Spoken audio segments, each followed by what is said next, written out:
네, 오늘장 선전략 시간입니다. 어제 코스피가 1900포인트에 다시 바짝 다가섰습니다. 1% 이상의 강세를 보여줬는데요.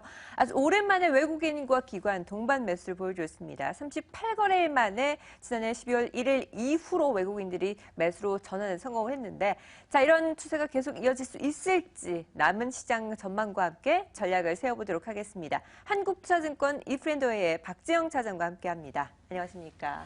안녕하십니까? 네, 일단 기업들의 실적 발표가 계속 이어지고 있습니다. 방금 네이버도 실적을 발표했는데요. 4분기 매출액이 8,900억 원을 기록을 했습니다. 작년 같은 기간과 비교했을 때도 5% 이상의 증가세를 보여주고 있는데 일단 시장에 대한 분석을 좀 해주시죠.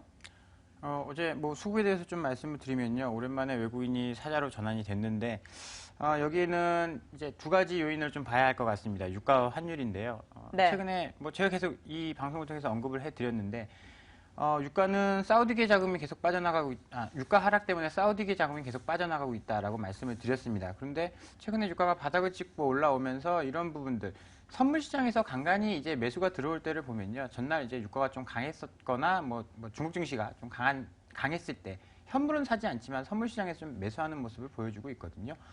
전일도 이제 유가가 급등을 하면서 외국인 수급이 선물 쪽으로 좀 상승하는 모습을 매수가 들어오는 모습을 보여줬고요.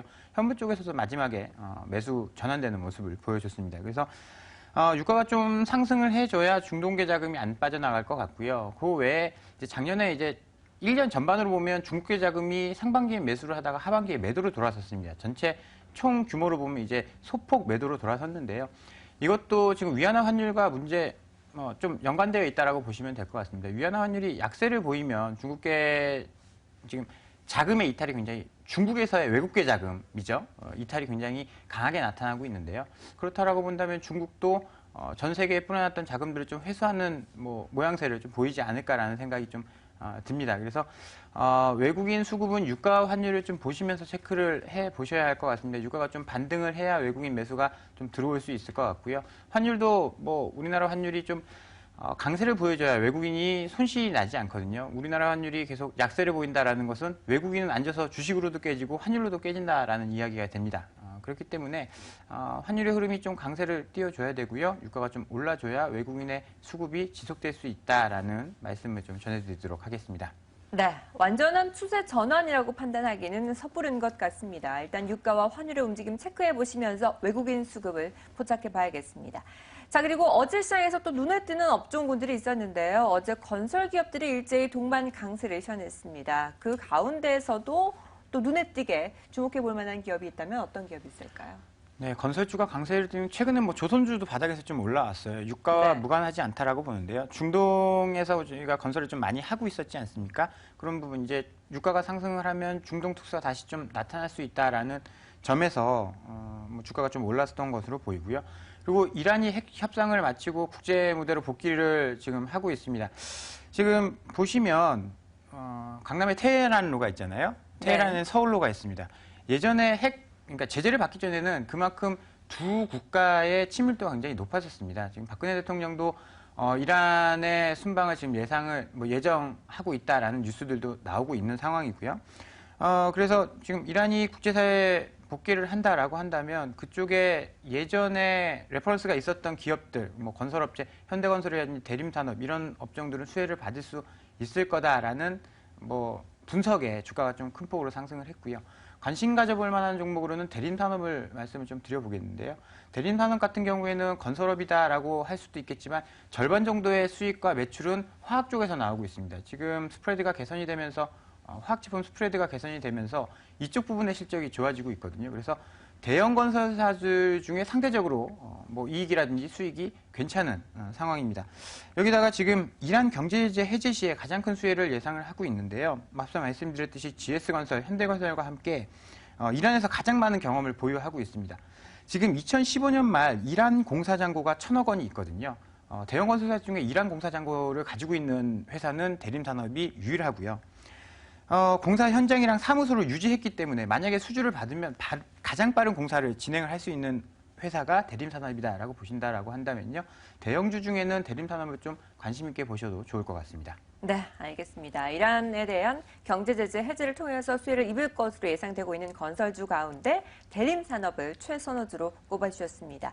자, 그리고 기업들의 실적 발표도 연이어 이어지고 있습니다. 오늘도 대거 기업들이 포진되어 있습니다. SOL과 호텔신라 그리고 삼성전자도 확정치를 발표하게 될 텐데 각 기업들에 대해서 어떤 대응 전략이 필요할지가 궁금하네요. 어떻게 전략을 세워보면 좋을까요? 일단 뭐 몇몇 회사들 실적 오늘 많이 나오는데요. 네.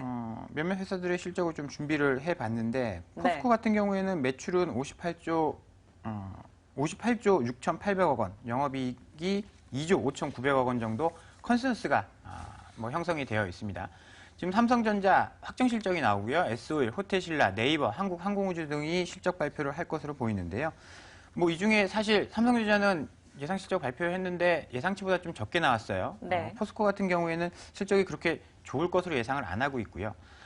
실적이 좋아질 것으로 보이는 종목은 SOL이 지금 매출은 18조 8천억 원, 영업이익은 9,778억 원으로 흑자 전환을 예상을 하고 있습니다. 이익 자체가 86% 증가할 거다라고 보고 있는데요. 정제 마진이 개선이 되면서 수익이 굉장히 좋아지고 있고요. 작년에 적자였습니다. 작년에 적자는 뭐 유가에 대한 평가 손실이 굉장히 크게 반영이 됐기 때문에 그런데요. 올해는 이런 부분들이 반영이 안 되기 때문에 정제 마진 개선으로 실적이 좋아질 것으로 보고 있고요. 네이버가 뭐 지금 장전의 실적을 발표한 것 같아요. 소폭 영업이익이 5% 증가를 했는데 한 요 정도는 예상을 하고 있었습니다. 3.6% 정도 작년보다 좀 증가할 것으로 기대를 했었는데 요거보다 조금 더 좋게 나왔네요. 네이버 최근에 주가 흐름 굉장히 뭐 나쁘지 않았고요. 전반적으로. 한국항공우주도 실적이 굉장히 좋아질 것으로 보고 있는데요. 한국항공우주 같은 경우에는 실적은 좋아지고 있으나 오버행 이슈가 있습니다. 그래서 이런 점들은 좀 감안을 하시고 주식을 보셔야 된다라고 본다면요. 실적 관련해서는 SOL이라든지 네이버 같은 뭐 이런 종목들 관심 있게 보시면 좋을 것 같다라는 의견을 드려보겠습니다. 네, 앞서 실적을 발표한 네이버와 함께 또 실적 발표를 앞두고 있는 한국항공우주 SOL까지 챙겨보자라는 의견 제시해 주셨습니다. 자, 그럼 하나씩 좀 뜯어보도록 하겠습니다. 삼성전자가 확정치를 발표하게 될 텐데 예상치가 썩 좋지 않았습니다. 그로 인해서 관련주들도 일제히 줄줄이 목표가 그리고 또 실적에 대한 예상치, 시장 컨센서스도 하향 조정되는 분위기였는데요. 실적 발표 이후에는 또 어떻게 흘러갈까요? 뭐 과거에 이런 경험은 있었습니다. 실적이 굉장히 안 좋은 종목들이 실적을 발표하고 나면 오히려 오르는 경우가 있었는데 네. 삼성전자 같은 경우에는 실적이 그렇게 안 좋았다라고도 못 봅니다. 실적이 뭐 6조 9천억이 나왔기 때문에 여기서 잠정 실적에서 뭐 7조 8조 이렇게 나올 가능성은 높지 않고요. 그렇다라고 본다면 지금 확정 실적을 발표한다고 지금 삼성 주가의 움직임을 변화시킬 만한 뭐 모멘텀은 아니다라고 보고 있고요. 중요한 거는 뭐 외국인의 수급이 아닐까 생각을 합니다. 지금 삼성전자는 실적만 가지고 볼 수 없는 것이 시가총액 자체가 워낙 크다 보니까 외국인이 매도할 때 뭐 비차익 프로그램이라든지 프로그램 매도를 통해서 매도를 하는데 그러면 삼성전자가 안 끼어 있을 수가 없습니다. 시총 비중이 크기 때문에. 그래서 일단 우선은 외국인의 매도가 조금 멈춰줘야 한다라고 보시면 좋을 것 같고요. 삼성전자 확정 실적 가지고 지금 떨어지고 있는 주가를 뭐 방어한다라고 생각할 수는 없을 것 같습니다. 네, 실적 발표 이후에 큰 변화는 없을 것으로 판단을 하고 있는데요. 문제는 포스코인 것 같습니다. 창사 이래로 처음으로 적자 전환할 것으로 이미 예상을 해왔습니다. 그로 인해서 주가에도 많이 반영이 되는 모습이었습니다. 언제쯤 바닥을 치고 올라올지 시황 자체가 부진한 것에는 큰 변화는 앞으로 없을 것 같은데요. 어떻게 보시나요? 일단 이것도 뭐 유가죠. 뭐 지금 미국이 금리 인상을 하면서 뭐 지금 달러 강세를 보이고 거기에 따라서 원자재 가격이 떨어지고 철강성 가격 떨어지면서 악순환이 계속되고 있는 그런 모습을 보이고 있습니다.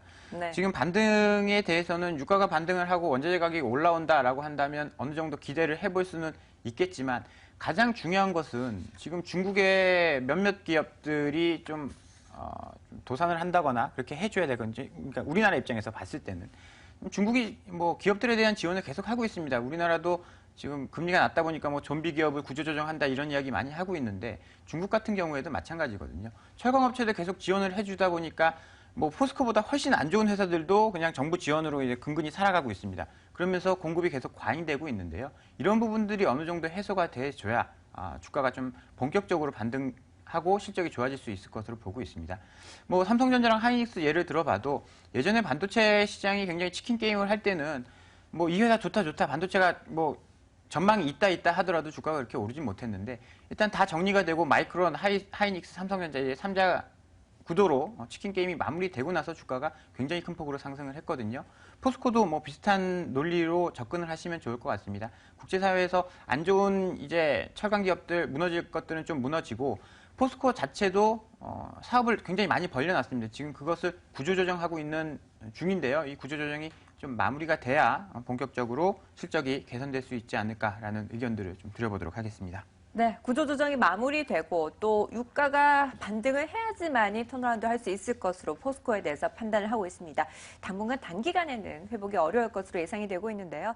자, 이제 FOMC 회의라는 이번 주 시장의 큰 산을 넘어섰습니다. 마무리 전략이 필요할 때인 것 같은데 이제 좀 털어버리고 시장 다시 상승 재개했으면 좋겠다라는 생각이 드는데 일단 어제 코스피 흐름은 좋았습니다. 오늘 시장 어떻게 전략을 세워야 될지 그 안에서 주목해 볼 만한 관심 종목도 하나 꼽아주시죠.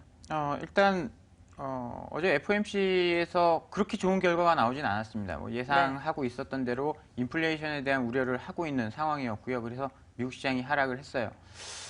미국 시장과 뭐 동조화된다라고 한다면 오늘 시가는 좀 약하겠죠. 그렇지만 몇몇 점들을 보면 미국이 인플레이션 우려로 인해서 금리 인상을 조금 뒤로 미룰 수 있다라는 의견들이 계속 나오고 있습니다. 여기다가 환율 지금 달러 인덱스가 100포인트까지 지금 올라가던 시점에서 최근 3거래일 계속 약세를 보여주고 있거든요. 이런 부분들은 우리 시장에서는 좀 긍정적이다라고 봅니다. 앞서서도 말씀드렸지만 위안화 환율이 뭐 상승을 하면서 우리 원화도 1,200원을 넘어서는 등 이제 약세를 계속 좀 보이고 있는데요. 달러 강세가 주춤한다라고 한다면 원화라든지 위안화에 뭐 강세가 나타날 가능성이 있습니다. 그렇게 되면 외국인 수급에서는 어느 정도 숨통을 틔워줄 수 있을 것 같고요. 어제 유가도 상승을 했습니다. 유가가 뭐 상승했다라는 것은 앞서 말씀드렸듯이 뭐 중동계 자금의 이탈을 조금 더 방지해주는 역할을 해주지 않을까라는 생각을 좀 말씀을 드려보겠고요. 몇 주째 같은 전략을 말씀드리고 있는데 지금 시장의 키포인트는 유가와 환율입니다. 유가와 환율을 잘 보시고 중국 시장 개장되는 시점 중국이 어떻게 움직이는지 좀 잘 보셔야 할 것 같습니다. 관심 종목으로는 현대미포조선을 좀 준비를 해봤는데요. 최근에 주가 상승이 굉장히 강하게 나타나고 있습니다. 현대 뭐 조선주들도 그렇게 좋은 상황은 아니었죠. 굉장히 안 좋은 상황들의 연속이었는데 2016년도에는 좀 달라질 것이다라는 의견들이 나오고 있습니다. 유가 하락에 따른 LPG, LNG 선에 대한 수주가 증가를 했었고요. 지금 선종별 인도 스케줄을 보시면 2015년도에 LPG 선에 대한 인도가 2대 정도뿐이 없었습니다. 거의 뭐 이제 주력 선박인데 인도가 없었다라는 것은 그만큼 안 좋았다라는 것을 의미하는데요. 2016년, 17년을 보시면 11대, 21대로 급격하게 늘어납니다.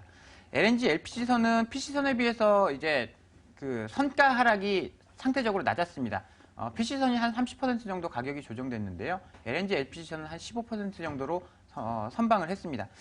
유가라든지 이런 것들 하락으로 인해서 천연가스의 가격은 떨어졌지만 물동량 자체는 늘어났거든요. 이런 부분을 좀 감안을 해본다면 주력 선종의 매출이 늘어난다라는 것은 큰 호재로 작용할 수 있다고 생각을 해서요. 현대미포조선 관심 있게 좀 보실 필요가 있을 것 같습니다. 네, 시장 전체적으로는 중국 증시의 흐름과 함께 유가, 환율의 반영성에 대해서 체크를 해보셔야겠고요. 관심 가져볼 만한 종목으로는 저평가 매력이 부각되고 있는 현대미포조선 챙겨보시기 바라겠습니다. 네, 지금까지 한국투자증권 이프앤도웨이의 박지영 차장과 함께했습니다. 말씀 감사합니다. 감사합니다.